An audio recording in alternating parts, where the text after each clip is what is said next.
Assalamualaikum warahmatullahi wabarakatuh. Bismillahirrahmanirrahim. Alhamdulillahirabbil alamin.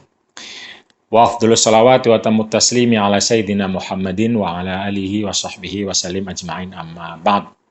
Seperti biasa, mari kita awali pengajian online kita dengan sholawat tibbil qulub, dengan doa semoga Allah Subhanahu wa taala mempercepat proses kesembuhan orang-orang yang sakit, memperkuat imunitas atau ketahanan tubuh orang-orang yang masih sembuh, sehingga semakin cepat wabah ini bisa berlalu dan kita menjadi lebih pulih dan lebih baik lagi.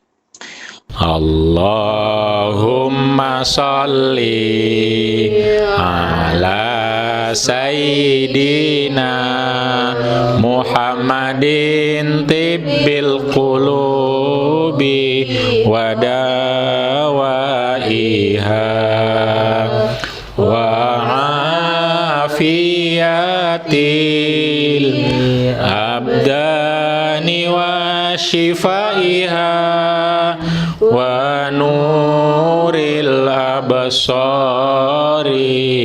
wa diyaiha wa ala alihi wa sahbihi wa sallim. Allahumma sholli ala sayyidina Muhammad. Alhamdulillah, kita semua telah melewati separuh lebih dari puasa dan kita sudah sampai pada ngaji kitab online Sitin Al-Adliyah, kitab Sitin Al-Adliyah pada hadis yang ke-34, yaitu di halaman 11, bab al-mar'atu ahaqqu binafsiha min abiha wa zawjiha. Bab tentang perempuan itu lebih berhak binafsiha, dengan dirinya, dengan tubuhnya dalam hal ini untuk perkawinan atau pernikahan, min abiha dibanding ayahnya, wa zawjiha dan suaminya. Bab ini tentu saja sebagai penegasan bahwa pernikahan itu antara dua pihak, laki-laki calon suami dan istri atau perempuan calon istri, sehingga mereka berdualah yang paling penting, yang paling utama untuk dimintai persetujuannya, karena mereka yang akan melakoni kehidupan, karena mereka yang akan menjalankan seluruh fase-fase kehidupan pernikahan. Jadi bukan ayah si perempuan, saudara, dan bukan juga si mantan suami. Misalnya kalau terjadi perceraian, kadang-kadang mantan suami ini masih merasa berhak atas mantan istrinya. Itu kira-kira yang ingin ditegaskan, tetapi bukan berarti lalu keluarga tidak berperan, tidak sama sekali.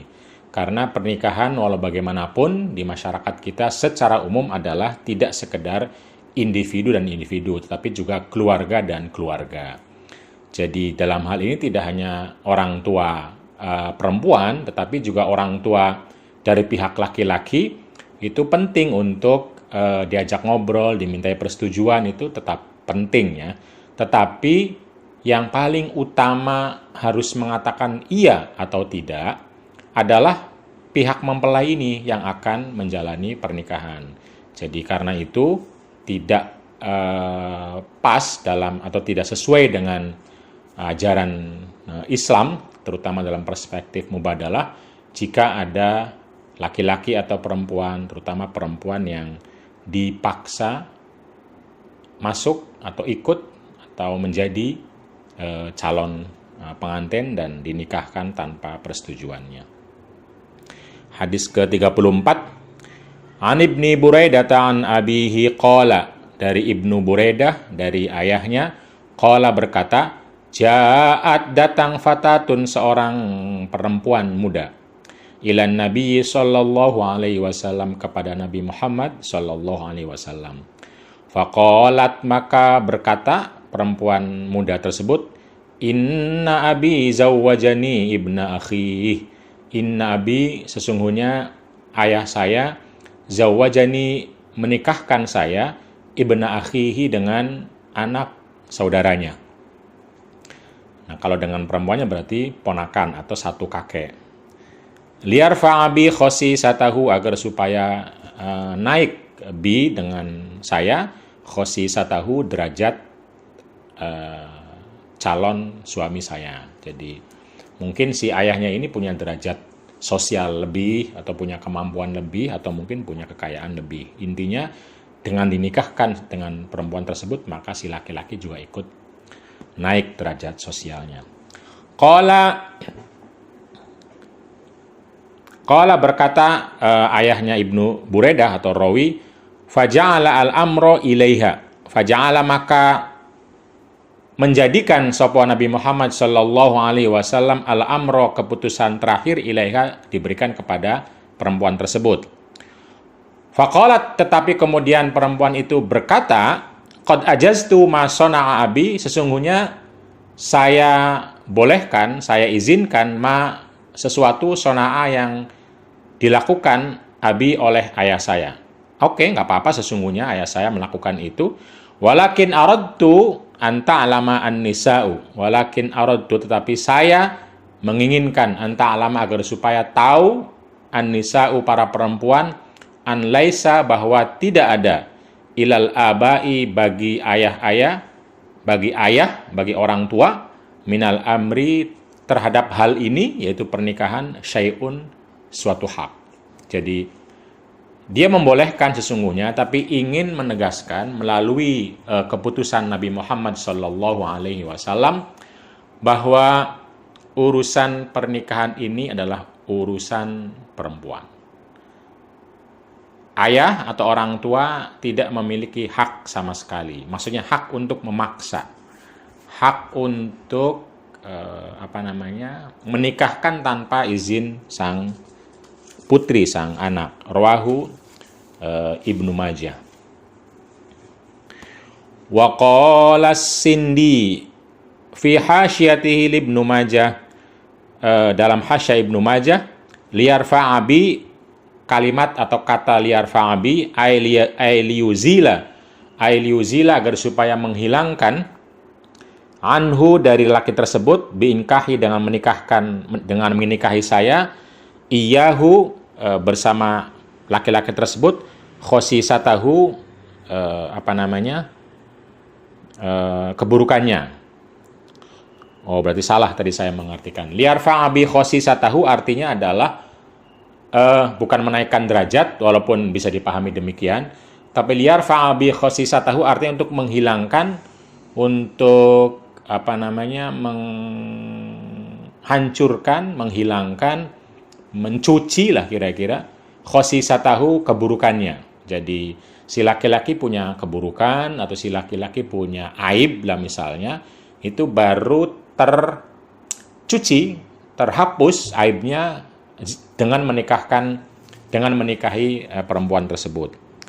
Ai annahu khosisun, bahwa laki-laki tersebut itu khosisun, buruk secara citra. Fa arada an yaj'alahu bi azizan, maka orang tua saya atau orang tuanya ingin menjadikan laki-laki tersebut azizan, menjadi mulia, menjadi tinggi, menjadi baik, bi, dengan saya. Anya ja'alahu bi, dengan menikahi saya, azizan, menjadi baik, menjadi tinggi derajatnya. Jadi sama makna yang seperti saya sampaikan, tapi secara lafadz khosisa artinya adalah keburukan. Wal khosisu, dan lafadz khosis adalah adani, orang yang rendah, orang yang buruk, yang rendahan. Wal khissatu, bisa jadi derajat sosialnya rendah, ya, bukan karena punya aib. Wal khosisu, dan khosis atau orang rendah itu adani, orang rendah derajatnya. Wal khissatu wal khosasatu, wal khissa wal khosasah, kata khissa khosasah adalah al-halah allati yakunu 'alaiha al-khosis. Al-halah, keadaan, allati, yang, yakunu 'alaiha, yakunu, ada, 'alaiha, dengan keadaan tersebut, al-khosisu, orang yang rendah derajatnya. Yuqalu rafa'a khosisahu, yuqalu dikatakan rafa'a, menghapuskan atau menghilangkan atau mengangkat khosisahu, kerendahannya, idza fa'ala bihi fi'lan yakunu fihi rif'atun. Idza fa'ala bihi, jadi seseorang dianggap mengangkat derajat, menghilangkan kerendahannya itu ketika melakukan sesuatu kepadanya yang bisa mengangkat derajatnya. Tapi inti dari hadis ini adalah bahwa pertama, tentang presiden di mana perempuan bisa jadi usianya masih muda pada masa Nabi berani untuk datang dan melaporkan tentang apa yang dialaminya. Ini satu gambaran betapa perempuan pada masa Nabi telah sampai dalam dirinya, saya bisa menggugat, saya bisa menuntut tentang hak saya bisa meminta hak kepada Rasulullah Shallallahu Alaihi Wasallam. Bayangkan, ini tidak mudah ketika banyak perempuan memilih diam, banyak perempuan memilih terserah, banyak perempuan memilih ya udah ikut saja. Tetapi perempuan ini justru datang ke Rasulullah Shallallahu Alaihi Wasallam lalu menuntut haknya. Lalu Nabi memberikannya. Di hadis lain, Nabi memanggil dulu ayahnya. Dipanggil lalu dikatakan bahwa hak pernikahan ini bukan kepada ayah tapi kepada anak. Jadi anak ini tidak hanya sangat berani, tetapi juga sangat progresif dalam arti apa yang dialaminya bisa jadi dia nggak masalah. Tetapi yang lebih penting adalah soal deklarasinya itu. Jadi soal ketegasan sikap dan deklarasi dari Nabi Muhammad SAW tentang sikap, tentang hak seorang perempuan. Jadi orang boleh saja memilih misalnya tidak belajar, padahal itu haknya. Nah, kalau nggak diumumkan, kalau nggak dijelaskan, apalagi terjadi pada masa Nabi, maka dianggap syariat nantinya, dianggap Islam. Dianggap itulah yang disetujui sama Islam. Nah, karena itu perlu bersuara. Kita perlu menyampaikan pendapatnya sekalipun nanti pilihannya berbeda. Bisa saja, tapi orang tahu dulu bahwa sikap yang benar, bahwa ajaran yang benar adalah perempuan berhak untuk menentukan masa depannya yang akan dialaminya sendiri, yaitu pernikahan. Dan orang tua tidak boleh memaksakan atau mengkondisikan sebuah pernikahan tanpa sepengetahuan dan seizinnya. Tidak boleh. Nah, ini penting. Nah, tentu saja kalau sudah terjadi, nah tinggal pertanyaannya kan, ya terserah perempuannya mau bagaimana. Kita tahu banyak perempuan yang akhirnya karena kondisi budaya tertentu, karena mungkin bisa jadi niat baik orang tua, bisa jadi, atau ya orang tua terpaksa karena sesuatu dan lain hal, atau mungkin dibujuk oleh orang lain. Tapi intinya adalah ada situasi budaya di mana orang tua tidak merasa perlu memberitahu anaknya, putrinya, apalagi melibatkan dan meminta restu. Nah, di beberapa tempat di Indonesia sampai sekarang bisa jadi masih ada. Nah, ketika itu sudah terjadi, tentu kita harus beri kesempatan kepada perempuan untuk membuat pilihan. Memang problemnya ketika kesadaran itu atau pemberitahuan itu baru mungkin muncul setelah perempuannya dewasa punya anak. Sementara dia sudah hidup sedemikian lama dalam keadaan terpaksa pernikahannya. Itu kompleks sekali. Tapi tetap saja yang punya hak, yang punya keputusan untuk meneruskan atau tidak kehidupan pernikahannya adalah perempuan itu. Ini belajar dari hadis Ibnu Buraidah yang diriwayatkan oleh Ibnu Majah. Hadis yang ke-35. An Ibni Abbasin radhiyallahu anhuma anna imra'ata Sabit bin Qais atat an-nabiyya sallallahu alaihi wasallam faqalat. An Ibni Abbas, dari Ibnu Abbas radhiyallahu anhuma, anna imra'ata Sabit, bahwa istri dari Sabit bin Qais atat datang an-nabiyya kepada Nabi Muhammad sallallahu alaihi wasallam Faqalat ya Rasulullah, lalu berkata atau bertanya, ya Rasulullah, Sabit bin Qais ma'atubu alaih. Sabit bin Qais itu tidak ada satupun yang saya anggap jelek, anggap buruk, yang saya anggap tidak baik. Fi khuluqin, baik dalam hal moral, wala dinin, dan juga tidak dalam hal agama. Moralnya, agamanya baik sekali. Tidak ada yang saya kritik, tidak ada yang saya salahkan sama sekali. Walakinni akrahul kufra fil Islam, tapi saya sendiri tidak suka kalau saya yang justru akan mengalami masalah kalau terus hidup dengan Sabit bin Qais. Betapa keren lagi nih komitmen seorang perempuan. Dia tidak menyalahkan suaminya, tapi dia lebih menempatkan dirinya yang merasa tidak cocok dengan sang suami. Dan dia berani datang ke Rasulullah. Ini kalau tidak ada suasana sosial yang membuat perempuan itu berani bicara, nggak akan terjadi ada perempuan seperti ini. Bayangkan, pada masa Nabi, 15 abad yang lalu terjadi demikian. Sementara sekarang masih banyak perempuan yang justru takut, padahal dia sudah menjadi korban kekerasan, ditempeleng, dipukul, tidak dinafkahi, dikunci rumahnya, masih takut untuk melapor. Ini istri Sabit bin Qais tidak mengalami apapun dari suaminya. Tapi dia khawatir kalau terus menjadi istri, dia yang masalah. Dia yang kafir.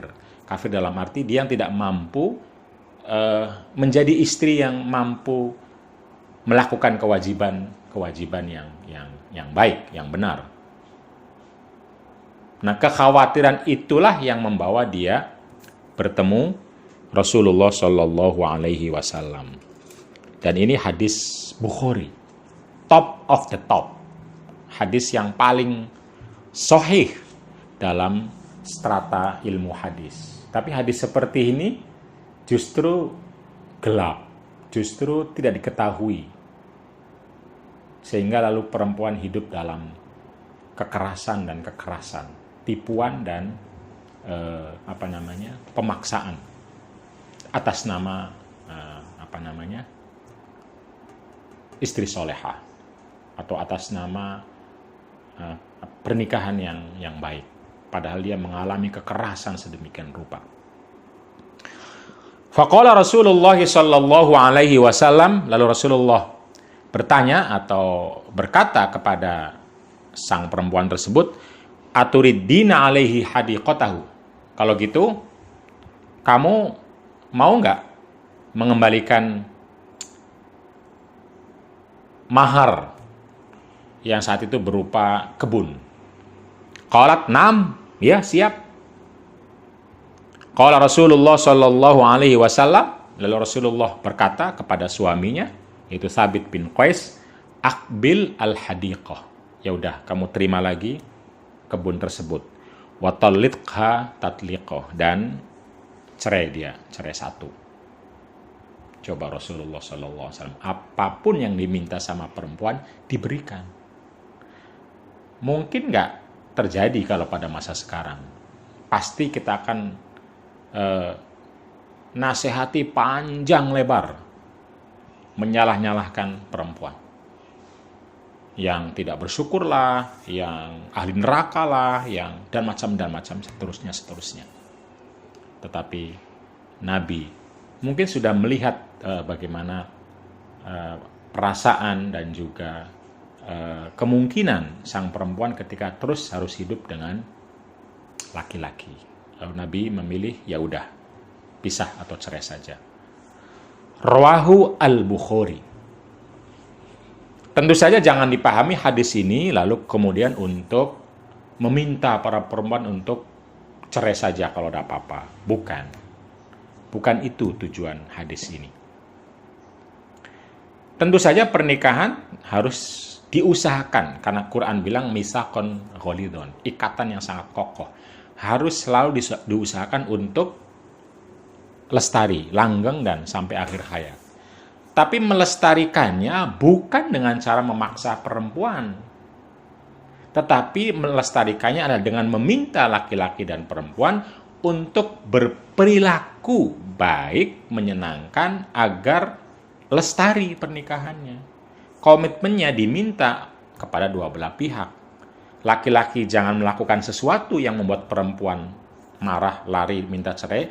Perempuan juga sama, jangan melakukan sesuatu yang membuat laki-laki marah, lalu menjatuhkan perceraian.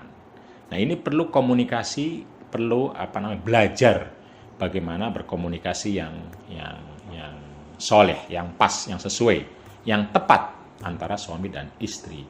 Nah, ini kadang kitab-kitab seperti ini tidak mengajarkan. Kitab-kitab pesantren itu tidak mengajarkan bagaimana komunikasi yang baik. Jadi hadis ini ingin menegaskan bahwa jalan bagi perempuan itu ada, sebagaimana jalan bagi laki-laki itu ada ketika pernikahan pada akhirnya tidak bisa dipertahankan. Jadi jangan lagi menakut-nakuti perempuan tapi tidak pernah menakut-nakuti laki-laki. Kadang-kadang itu. Laki-laki nggak pernah takut-takut di sholat cerai sehingga gampang kapanpun dia bercerai. Tapi kalau perempuan dikit-dikit ditakut-takuti. Wa qala sahibu Fathil Bari anna qawlaha lakinni akrahul kufra fil Islam. Imam Ibnu Hajar Asqalani dalam kitab Fathul Bari berkata tentang lakinni akrahul kufra fil Islam, kata-kata saya benci ada kekafiran dalam Islam. Ay ka'annaha asyarat, ka'annaha seakan-akan perempuan tersebut, istri dari Sabit bin Qais, asyarat memberi isyarat ila annaha bahwa dirinya qad tahmilaha syiddata karahatiha lahu. Qad tahmiluha bahwa perempuan tersebut sudah menanggung beban kebencian yang begitu dalam dan lama terhadap suami Sabit bin Qais. Jadi dia tidak buruk agama maupun moralnya, tapi saya kok benci sekali. Nggak suka, mungkin bukan benci, tapi nggak suka. Mungkin nggak suka karena yang lain, bukan karena moral dan agama. Ala idharil kufri, dia tidak suka terhadapnya ala idharil kufri, yang kemudian bisa menyebabkan kekafiran. Lian fasikho, lalu kalau ada kekafiran, terjadi fasakh, putus. Kan kalau kafir salah satu jadi putus. Nikahnya perempuan tersebut minhu dari laki-laki. Jadi dia tidak ingin karena kebencian itu lalu susah untuk cerai, lalu dia pura-pura kafir agar supaya nikahnya putus, atau ya melahirkan kekafiran, mencitrakan sebagai orang kafir agar putus lalu masuk Islam lagi, bisa jadi begitu.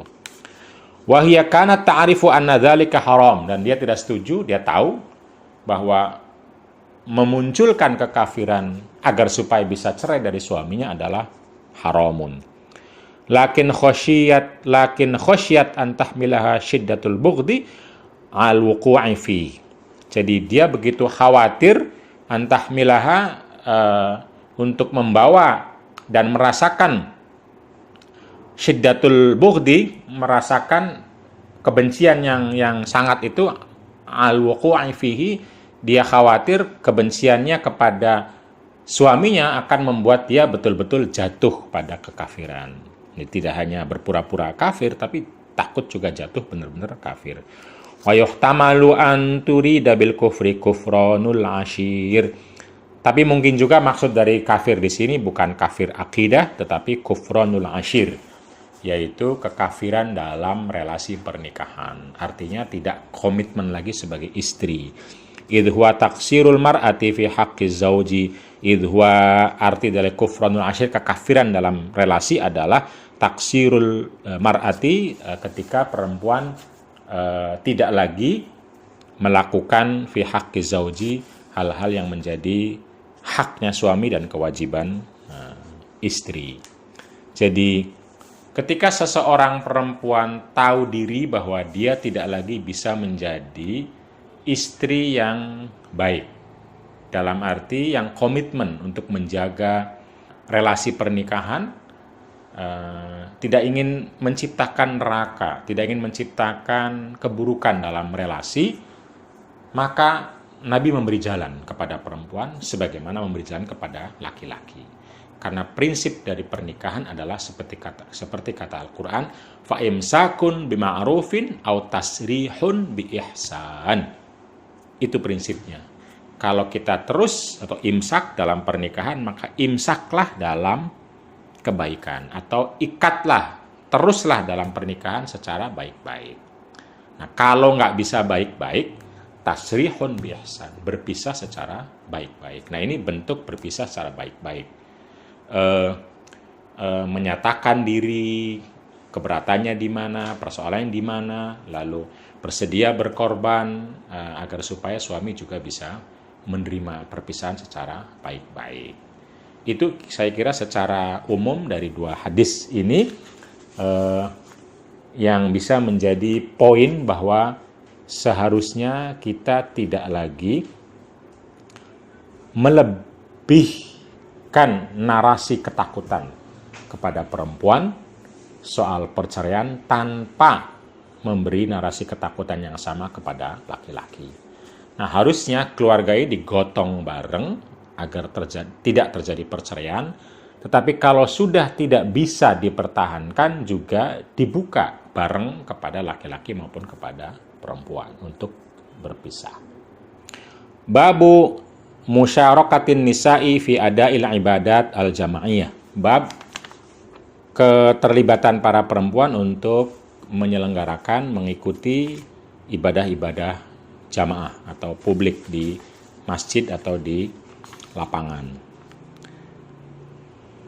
Karena seringkali kita mendengar orang-orang mengatakan bahwa perempuan lebih baik sholat di rumah, lebih baik sholat di rumah. Nah, padahal banyak hadis justru menunjukkan para perempuan pada masa Nabi itu sholat publiknya, jamaah, Jum'ah itu ikut di masjid, melakukan di masjid. Bahkan ada larangan dari Nabi kepada laki-laki yang melarang perempuan sholat di masjid. Ini kan berbeda sekali antara apa yang terjadi pada masa Nabi dan apa yang disuarakan oleh orang-orang yang mengaku sebagai warisan atau pewaris Nabi, mengaku menerjemahkan hadis-hadis dan teladan Nabi Muhammad SAW. An Ibnu Umar radhiyallahu anhuma, dari Ibnu Umar anhuma radhiyallahu anhuma, semoga Allah memberi ridho kepada keduanya, yaitu Umar dan ayahnya. Umar dan anaknya. Qala, berkata Ibnu Umar, kanat ada imra'atun, seorang istri, li Umar, bagi Umar, tashhadu, selalu mengikuti, mendatangi, menghadiri salat subhi, salat subuh pagi hari, wal isya'i, dan juga salat isya.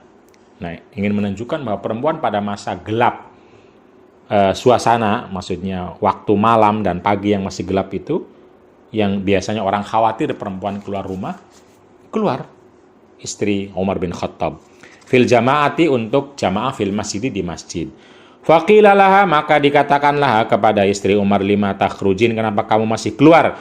Waqad ta'lamina, padahal kamu tahu, anna Umar, sesungguhnya Umar itu yakrahu, tidak suka, dzalika, kamu keluar rumah tidak suka, wa yagharu, dan dia cemburu. Qalat, berkata perempuan tersebut, wa ma yamna'uhu ayanhani, wa ma yamna'uhu, dan apa yang membuat dia terhalang, ayanhani, untuk melarang saya. Kenapa dia tidak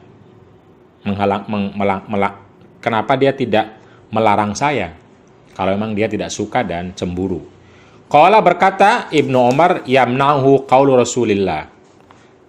Umar konsisten, komitmen, tidak bisa melarang kamu karena ada pernyataan Rasulullah Shallallahu Alaihi Wasallam, la tamna'u ima Allahi masajidallah, janganlah kalian melarang para perempuan yang mau pergi ke masjid. Ini Bukhari, hadis Bukhari mengatakan jangan melarang.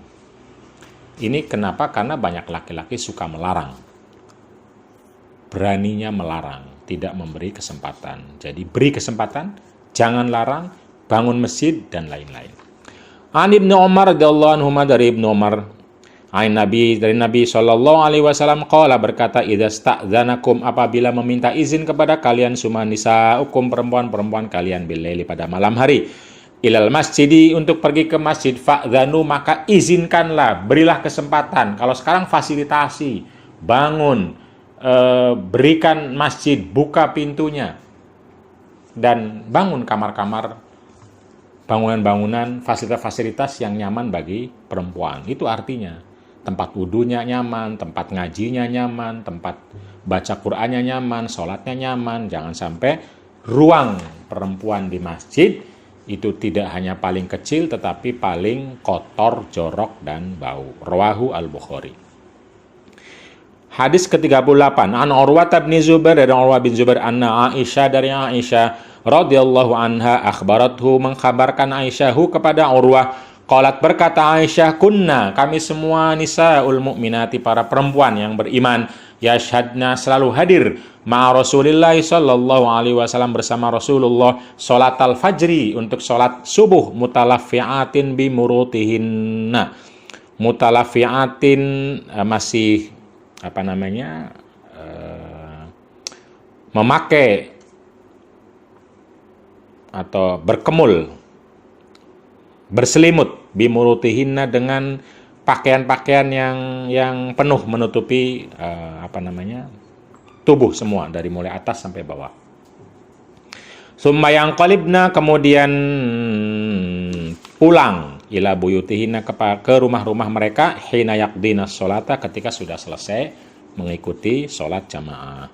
La ya'rifuhunna ahadun minal gholasi, la ya'rifuhunna, tidak ada yang kenal kepada kami satupun, minal gholasi, karena masih gelap. Jadi tentu banyak hal yang bisa kita bicarakan dari hadis ini, tapi inti dari hadis pada konteks ini adalah bagaimana perempuan pada masa Nabi selalu sholat subuh berjamaah. Sekarang banyak orang bilang di rumah. Ini konteksnya yang normal biasa ya, bukan konteks COVID sekarang, di mana semua orang, laki-laki maupun perempuan, diminta untuk sholat di rumah. Wa qala sahibu Fathil Bari ay mutalaffi'atin qala al-Asmu'i. Imam Ibnu Hajar Fathul Bari, dalam kitab Fathul Bari, mengatakan kata mutalaffi'atin, qala Asmu'i, berkata Asmu'i, at-talaffu'u, kata at-talaffu' adalah antastamila, apabila menghimpun, membuat berpakaian semua badan, bisaubi, dengan pakaian, hatta tujalila bihi jasadaka, sehingga pakaian itu bisa menutupi seluruh tubuh kamu.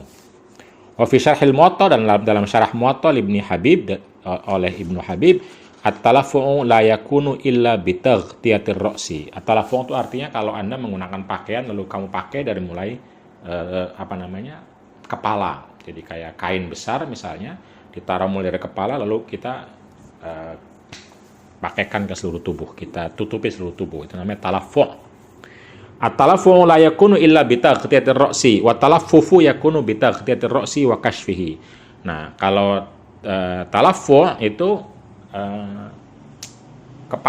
kepalanya ditutup. Tapi kalau talaffuf itu kadang ditutup, kadang dibuka sampai leher. Itu namanya talaffuf. Wal murud jam'u mirtin bi kasri awalihi ay kisaun min khazzin aw sufin aw ghairihi. Wal murud, kata murud itu jamak dari mirtun, bikasri awalihi, dibaca kasroh mimnya, kisaun, pakaian atau kain, min khazin, yang terbuat dari katun atau dari wol atau yang lain, pokoknya kain panjang, lalu dibawa, dipakaikan saja dari mulai kepala sampai bawah. Hadis ke-36. An Aisyah radhiyallahu anha lamma tufiya Sa'ad, dari Aisyah radhiyallahu anha berkata bahwa Aisyah ketika dikabarkan Sa'ad bin Abi Waqqas wafat, arsala azwajun Nabi, lalu para istri Nabi mengutus utusan kepada keluarganya Sa'ad, an yamurru bi janazatihi fil masjid, agar mereka membawa jenazahnya Sa'ad bin Abi Waqqas untuk dibawa ke masjid. Kenapa? Fayusallina, agar supaya para perempuan istri Rasulullah bisa ikut sholat. Jadi pada masa Nabi perempuan sholat jenazah. Sekarang nggak ada atau jarang, karena dikuasai lebih banyak oleh laki-laki. Fafa'alu, lalu kemudian keluarganya Sa'ad bin Abi Waqqas mengikuti, artinya mengerjakan dan membawa jenazah ke masjid untuk disolati oleh istri Rasulullah. Fawuqifa bihi ala hujurihinna yusallina alaihi. Fawuqifa, lalu diletakkan mayit tersebut dekat dengan kamar-kamar istri Rasulullah, karena kamar istri Rasulullah nempel ke masjid. Yusallina alaihi, lalu kemudian mereka sholat alaihi, nyolati jenazah tersebut. Rawahu Muslimun. Nah, ini semua hadis Bukhari, Muslim tentang keterlibatan perempuan di ruang publik untuk sholat, di mana banyak orang masih menganggap itu tidak boleh, tidak perlu, tapi dilakukan pada masa Rasulullah 15 abad yang lalu. Tapi masa kita masih mengatakan tidak boleh, tidak perlu, tidak baik, tidak fardu, apalagi ya, tidak penting, tidak sah, atau bahkan ya dianggap belum terjadi apa-apa kalau perempuan yang sholat, bukan laki-laki. Bab musyarakatu an-nisa fi adai fardil jihad. Bab tentang keterlibatan para perempuan untuk bela negara, jihad bela negara. Anir Rubaiyah, ini juga sama nih, ibadah lalu kemudian jihad atau bela negara dianggap sebagai wilayah di mana perempuan tidak perlu terlibat. An Rubaiyah binti Muawwidh, Rubaiyah binti Muawwidh radhiyallahu anha qalat, berkata, kunna, kami semua, nagzu, ikut perang ma Rasulullah, bersama Rasulullah sallallahu alaihi wasallam. Nasqi, kita memberi minum al-qauma kepada orang-orang, wa nakhtumuhum, dan juga melayani mereka, wa naruddu al-qatla, dan kami yang membawa mengembalikan orang-orang yang terbunuh. Coba bayangkan, orang-orang yang meninggal perang, yang mengangkut, yang membawa itu perempuan. Gimana bawanya itu? Cara bawanya gimana? Zaman dulu belum ada sarung tangan, yang sekarang mengatakan perempuan laki-laki tidak boleh bertemu dan macam-macam. Yang membawa orang-orang yang terluka dan orang-orang yang terbunuh itu para perempuan. Kalimatnya jelas sekali, dan Bukhari riwayatnya, naruddu al-qatla, membawa. Bisa dengan tandu, saya nggak tahu apakah semuanya ada tandu, nggak begitu eksplisit. Wal jurha ilal madinati, ke kota Madinah, rawahu al-Bukhari. Tapi poinnya adalah terlibat. Ini jangan dibilang keterlibatannya perempuan hanya logistik dan konsumsi, nggak juga.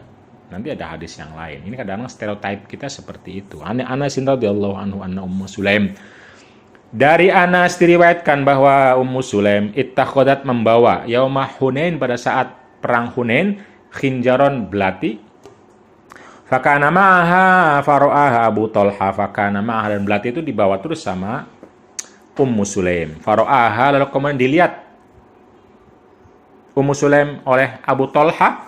Faqala, maka berkata Abu Talha, ya Rasulullah, hadhihi Ummu Sulaim, ya Rasulullah, ini Ummu Sulaim, ma'aha, dia membawa khonjarun, belati. Faqala, lalu berkata laha, kepada Ummu Sulaim, Rasulullah sallallahu alaihi wasallam, ma hadzal khonjaru, kenapa kamu bawa belati ini? Qalat ittakhaltuhu, lalu Ummu Sulaim berkata, saya bawa, indana minni ahadun, apabila mendekat kepada saya, ahadun, salah satu orang, minal musyrikin, dari orang musyrik, baqartu bihi batnahu, maka saya akan tusuk ke perutnya. Faja'ala Rasulullah sallallahu alaihi wasallam yadhaku, faja'ala, maka Rasulullah kemudian yadhaku, tertawa. Tertawa artinya setuju dan izin. Ini bisa jadi Abu Talha itu bukan karena perempuan membawa belati, bukan. Tapi bisa jadi karena keterbatasan senjata pada saat itu.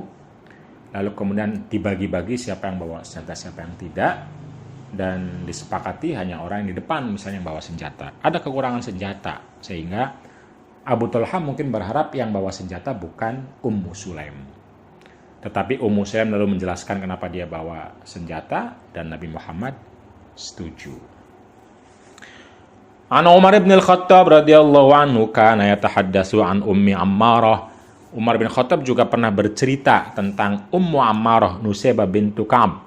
Sami'tu Rasulullah sallallahu alaihi wasallam, saya mendengar Rasulullah berkata yaqulu yauma Uhudin, berkata tentang perang Uhud.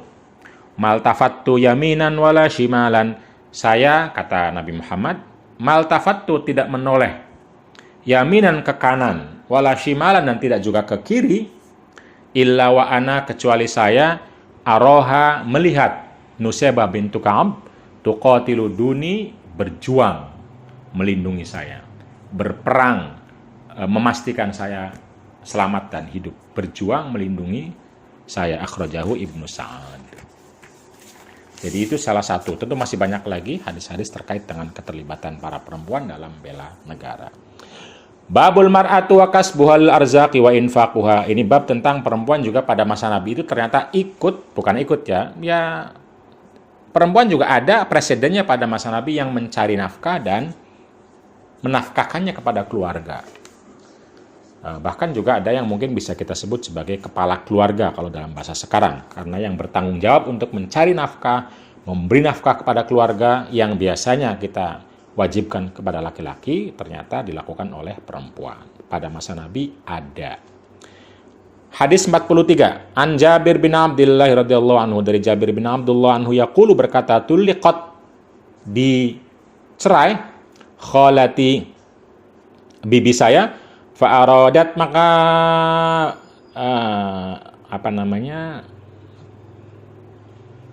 berkeinginan bibi saya antajudda nakhlaha untuk memanen nakhlaha kormanya. Fazajaroha rojulun, lalu dibentak atau dihardik oleh laki-laki, antakhruja untuk keluar rumah. Nah, ini ada seorang perempuan pada masa iddah. Masa di mana hampir semua orang menganggap meminta perempuan untuk di dalam rumah, apalagi bukan iddah ya. Pada masa iddah, perempuan itu ingin keluar untuk memanen korma. Lalu ada laki-laki menghardik, jangan keluar rumah, di dalam saja. Lalu fa'atat an-nabiyya, tetap keluar rumah tapi menemui Nabi Muhammad sallallahu alaihi wasallam karena dia tersinggung, dihardik, dilarang oleh laki-laki. Coba bayangkan, lagi-lagi perempuan punya kesadaran pada masa Nabi ketika dia dilarang oleh laki-laki, perginya ke siapa? Nabi Muhammad sallallahu alaihi wasallam yang selalu akan melindungi, memberi jalan dan mendukung.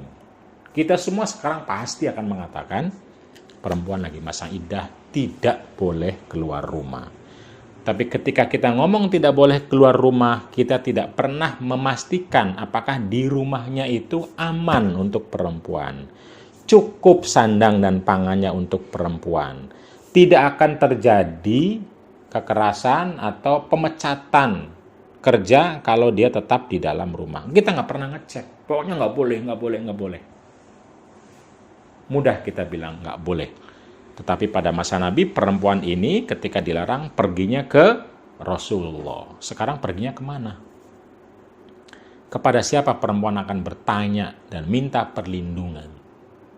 Karena itu, lembaga-lembaga yang melindungi perempuan, memberi jalan kepada perempuan adalah lembaga dan juga individu-individu yang memerankan peran Rasulullah Shallallahu Alaihi Wasallam.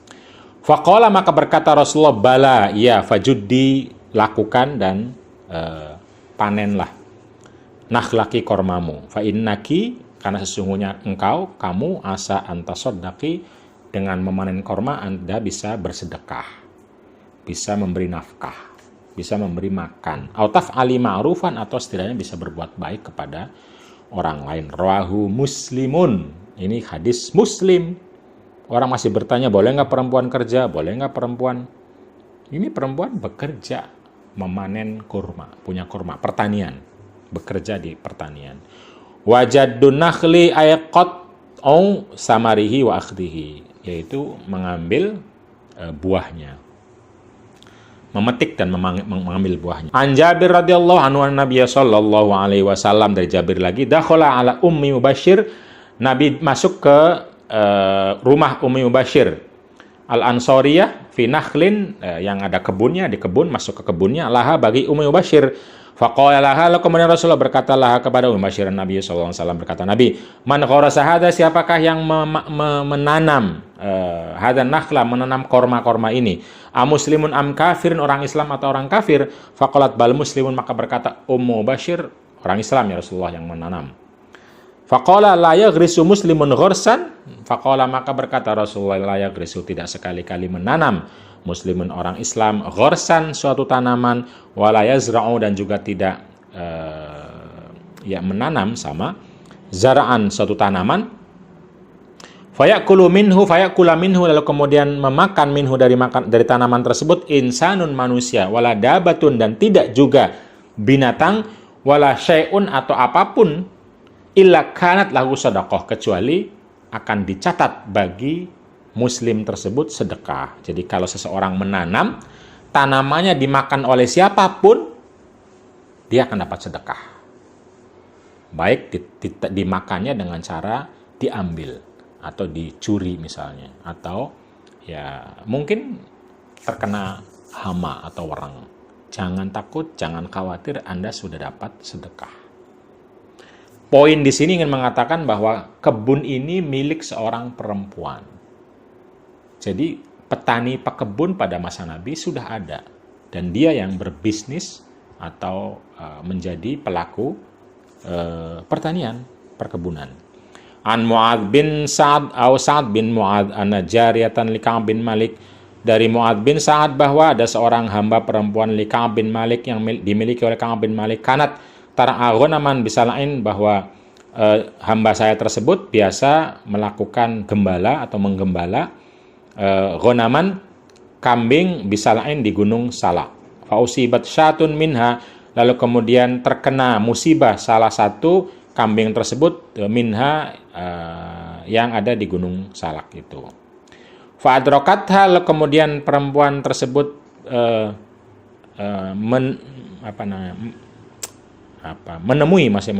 mendapati kambing tersebut, fadabahatha, lalu kemudian disembelihlah kambing tersebut. Jadi terkena musibah sebelum meninggal lalu disembelih oleh perempuan tersebut. Fadabahatha bihajarin, kemudian disembelih dengan batu. Fasu'ilan Nabi sallallahu alaihi wasallam, lalu ditanya Nabi, faqala kuluha. Nabi ditanya, boleh nggak saya makan kambing yang disembelih dengan batu tersebut? Nabi bilang makan saja. Nah, poin dalam konteks ini seorang perempuan yang menjadi penggembala, bahkan menjadi bacer kalau saya sekarang, penyembelih hewan. Terjadi pada masa Nabi. Nah, sekarang mungkin sudah jarang ya. An Fatimah bintu Qais, dari Fatimah bintu Qais radhiyallahu anha, wa ummu syarikin imratun ghaniyatun minal ansar. Dari Fatimah bintu Qais bercerita tentang seorang sahabat perempuan namanya Ummu Syarik, seorang perempuan yang sangat kaya raya dari Ansor, azimatun nafaqati, yang sangat dermawan, fi sabilillahi, di jalan Allah. Yanzilu 'alaiha dhifan, karena sangat dermawan maka rumahnya sering dikunjungi oleh tamu-tamu laki-laki. Nah, ini contoh bahwa perempuan kaya, bekerja, punya uang, lalu uangnya digunakan untuk mensupport, mendukung orang-orang termasuk laki-laki. Jadi mencari rezeki dan menafkahi adalah sebuah pekerjaan yang sudah terjadi dilakukan oleh perempuan pada masa Nabi Muhammad sallallahu alaihi wasallam. An Rithah bintu Abdullah imratu Abdullah bin Mas'ud, diriwayatkan dari Rithah binti Abdullah bin Abdullah, yaitu istrinya Abdullah bin Mas'ud radhiyallahu anhuma, semoga Allah memberi ridho kepada keduanya, yaitu Rithah dan suaminya Abdullah bin Mas'ud. Datang berkunjung ilan Nabi sallallahu alaihi wasallam, kepada Nabi Muhammad sallallahu alaihi wasallam, Rithah tersebut, faqalat, maka berkata, ya Rasulullah, wahai Rasulullah, inni mur'atun, saya adalah perempuan, dzatu son'atin, yang biasa industri. Nah, salah satu perempuan yang punya industri pada masa Nabi adalah istri sahabat agung Abdullah bin Mas'ud, yaitu namanya Rithah bintu Abdullah.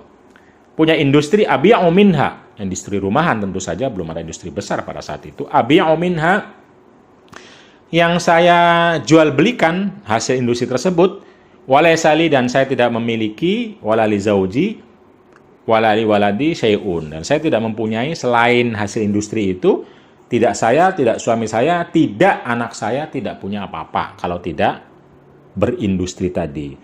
Wa sa'alathu 'an nafaqatu 'alaihim, dan dia juga bertanya tentang bagaimana kalau saya yang menafkahi. Nah, perempuan yang menafkahi suami dan anak-anak.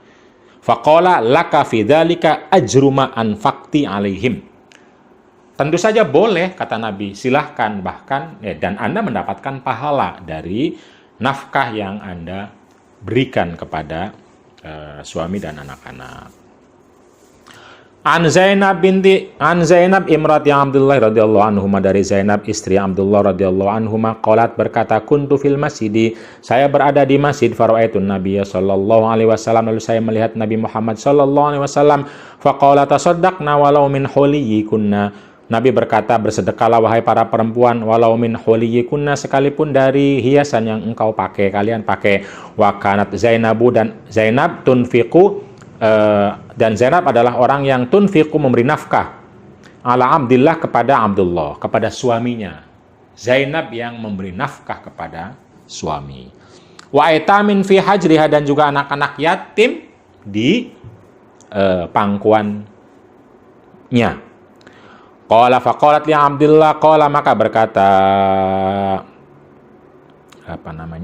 rawi, faqalat, maka berkata Zainab li Abdillah, kepada suaminya Abdullah, sal, tolong tanyakan, di sang istri berkata kepada suami, tolong tanyakan hal ini nih, saya kan yang menafkahi Anda dan anak-anak, tanyakan kepada Rasulullah. Sal, tanyakanlah Rasulullah kepada Rasulullah, ayatzi, apakah cukup, ani, dari ayatzi ani, apakah cukup bagiku, atau bisa jadi apakah diberi pahala aku, an unfiqo, cukup atau diberi pahala, an unfiqo, untuk memberi nafkah saya, yaitu Zainab, alaika, kepada Anda wahai suamiku, wa ala aitami, dan kepada anak-anak yatim di bawah pangkuanku, fi hajri, di bawah pangkuanku, minas sodakoti, cukup sebagai sedekah, atau diberi pahala sebagai sedekah.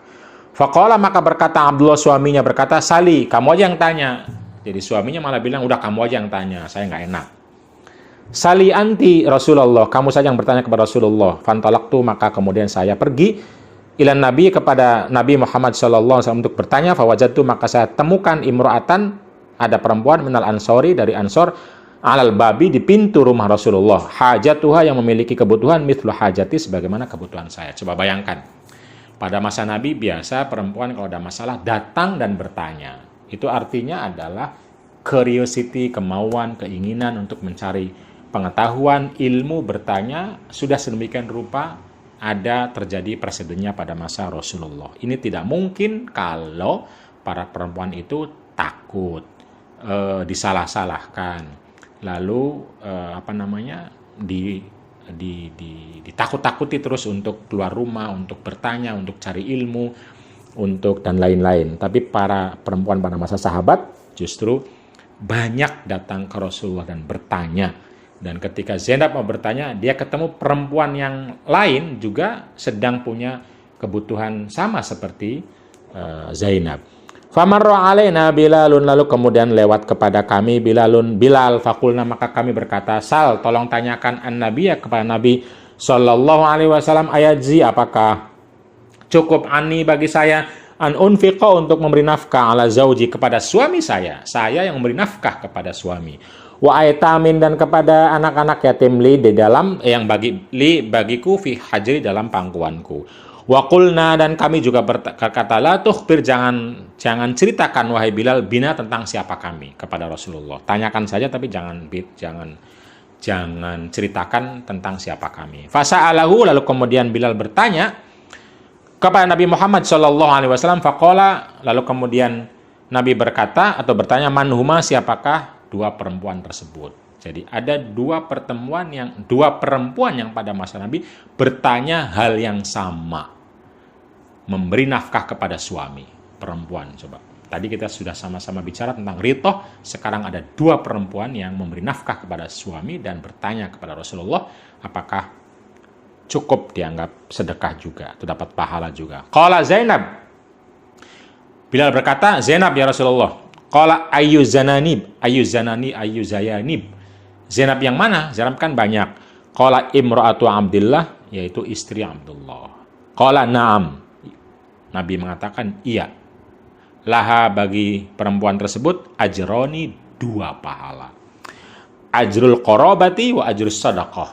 Pahala kekerabatan karena diberikan kepada kerabatnya sendiri, wa ajrus sadaqah dan pahala sedekah. Rawahu al-Bukhari. Ini diriwayatkan oleh Imam Bukhari. 1, 2, 3, 4, 5, 6. Dari 6 hadis ini sangat jelas dan tegas bahwa bekerja bagi perempuan baik untuk menafkahi dirinya maupun untuk menafkahi keluarganya adalah baik Islami sunnah, sudah terjadi pada masa Rasulullah, termasuk kalau untuk memberi nafkah kepada suaminya sendiri. Itu ya. Terima kasih. Mari kita akhiri pengajian kitab Sittin Al-Adliyah ini dengan sholawat musawah atau sholawat keadilan relasi laki-laki dan perempuan. Dalam sholawat ini, jika dibaca bait-bait dan terjemahannya, ingin menegaskan bahwa laki-laki dan perempuan keduanya adalah manusia, diciptakan dari esensi kemanusiaan yang sama. Dan karena itu, jika ingin membentuk sebuah masyarakat yang sejahtera, diperlukan kerja bersama, partisipasi bersama laki-laki dan perempuan. Begitupun keadilan dalam hidup ini tidak bisa tegak tercapai secara baik tanpa keadilan itu dirasakan oleh kedua belah pihak, laki-laki dan perempuan. Shallu ala Nabi Muhammad. Allahumma shalli wa sallim alaihi. Shalli wa sallim daiman ala Ahmada. Shalli wa sallim daiman ala Ahmada. Wal ali wal ashabi man qad wahada. Wal ali wal ashabi man qad wahada. Huwa khalaqahuma min nafsin wahidah. Huwa khalaqahuma min nafsin wahidah. Fabassa minhuma rijalan wa nisaa. Fabassa minhuma rijalan wa nisaa. Shalli wa sallim daiman ala Ahmada. Shalli wa sallim daiman ala Ahmada. Wal ali wal ashabi man qad wahada. Wal ali wal ashabi man qad wahada. Innahu lan na'ish hayatan tayyibah. Innahu lan na'ish hayatan tayyibah illa bi juhdina rijalan wa nisaa. Illa bi juhdina rijalan wa nisaa. Shalli wa sallim daiman ala Ahmada. Shalli wa sallim daiman ala Ahmada. Wal ali wal ashabi man qad wahada. Wal ali wal ashabi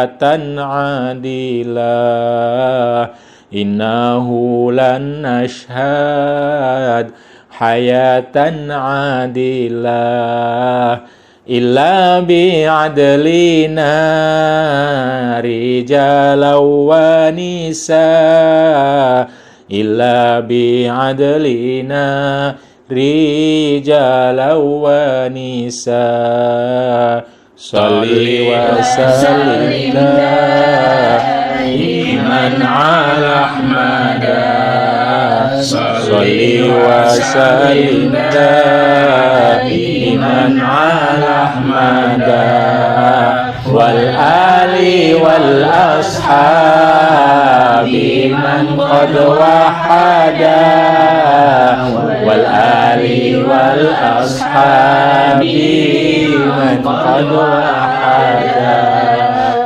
Allahumma sholli ala sayyidina Muhammad. Terima kasih. Kita akan jumpa lagi pada pengajian di hari berikutnya. Wassalamualaikum warahmatullahi wabarakatuh.